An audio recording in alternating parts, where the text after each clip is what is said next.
quand on aime, on ne compte pas. Voilà un adage qui décrirait bien le quotidien de dizaines de célébrités, dévouées corps et âme à leurs parents vieillissants, leurs enfants atteints de maladies graves ou bien des proches souffrant de pathologies handicapantes. À commencer par Claude Chirac. La fille de Jacques et Bernadette Chirac s'est consacrée au bien-être de ses parents depuis de nombreuses années. Son père d'abord, dont la santé n'a cessé de décliner à partir de son AVC en 2005, jusqu'à son décès le 26 septembre 2019 d'une insuffisance rénale.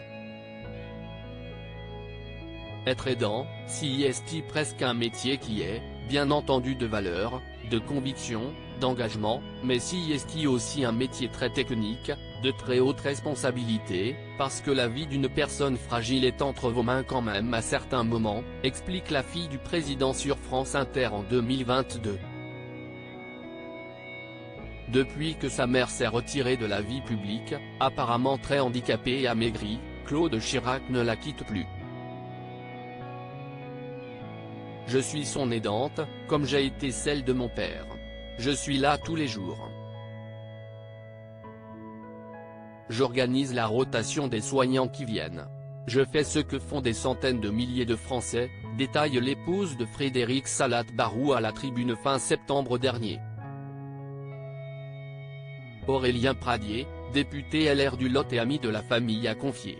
Son agenda est dicté par l'état de sa mère, elle le dit sans chercher à se faire plaindre. Et ce n'est pas tout. Aujourd'hui âgée de 90 ans, Bernadette Chirac est fortement diminuée. Étant consciente que sa mère a toujours été attachée à son apparence, sa fille ne veut pas qu'on la voie amoindrie, a expliqué un ami des deux femmes dans Le Figaro.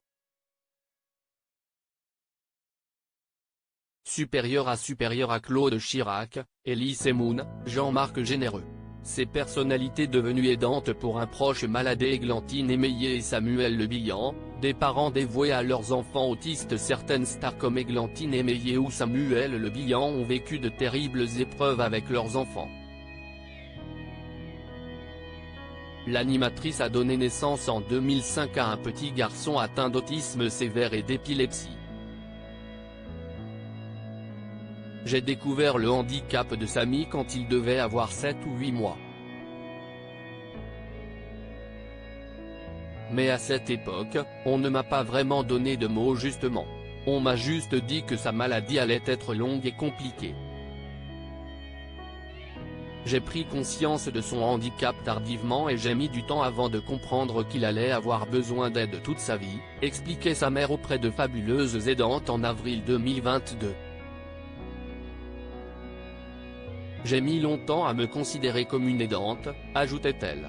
L'ancien mannequin a dit adieu à son fils cadet le 20 février 2023, ce dernier succombant à 17 ans à un accident vasculaire dans la moelle épinière. De son côté, Samuel Le Bihan s'occupe seul de sa fille Angia, elle aussi autiste, depuis sa séparation avec la mère de la petite, Danielle Abeille. Quand on a découvert le handicap de ma fille, en 2013, elle avait 2 ans. Elle avait des problèmes d'apprentissage, mais pas de retard intellectuel. J'ai dû complètement réorganiser mon existence. Il a fallu que je me responsabilise sur plein de sujets, mais finalement, cela m'a donné une force et des émotions extraordinaires, précise-t-il dans une interview accordée aux Parisiens en avril 2023.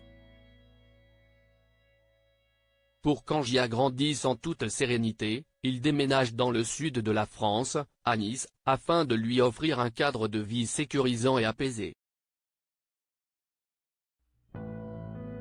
Crédit Photo, agence.